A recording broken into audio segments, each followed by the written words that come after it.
Ako po si Orly Ipon from Toledo, Cebu. I'm 51 years young.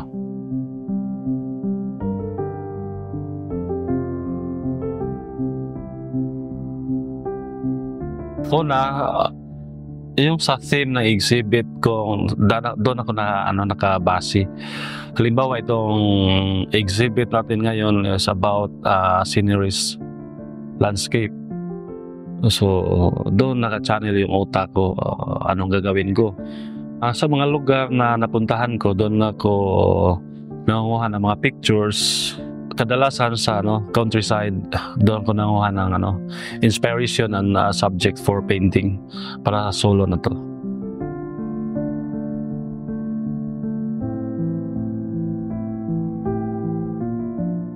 Unang-una, nag-explore muna ako na different medium like acrylic, watercolor, pastel, charcoal. Dito ako na-challenge sa oil eh. At dito ako nag-enjoy ng todo.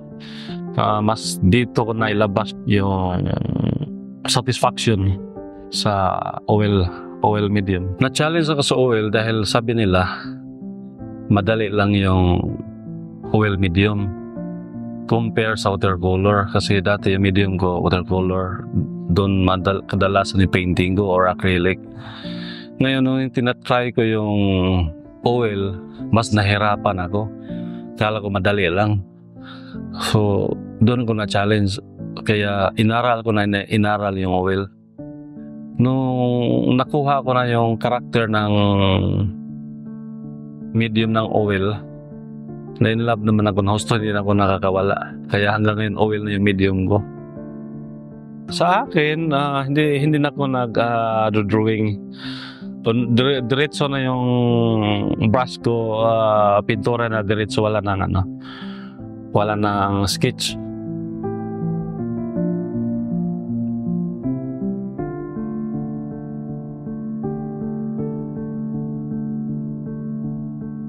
Paligid ko mga artist. So, mas nagkaintindihan kami, madaling ma-connect.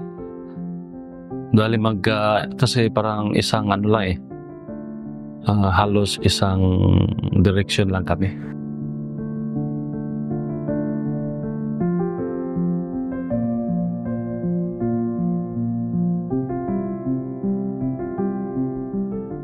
Dito lang pinta, walking, jamming sa mga kasama kong mga artist.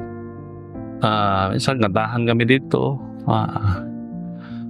Tapos usapan, kwentuhan, chismisan. Yan lang buhay namin dito. Kasi karamihan halos dito mga artist kami. Ayun, kainan. Minsan labas sa Dos Tagaytay, kain. Or minsan naman atin na exhibit.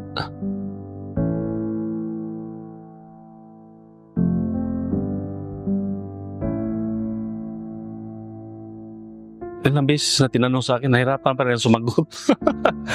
Kasi parang sa akin, hindi na ako nakasalalay ng motivation or inspiration. Parang part na ng buhay ko na kailangan ko mag-paint. Parang pag wala, yan siguro, parang walang kwenta yung buhay. Parang gano'n, madaling salita. Parang yun ang pinaka-asawa ko. Pag-paint.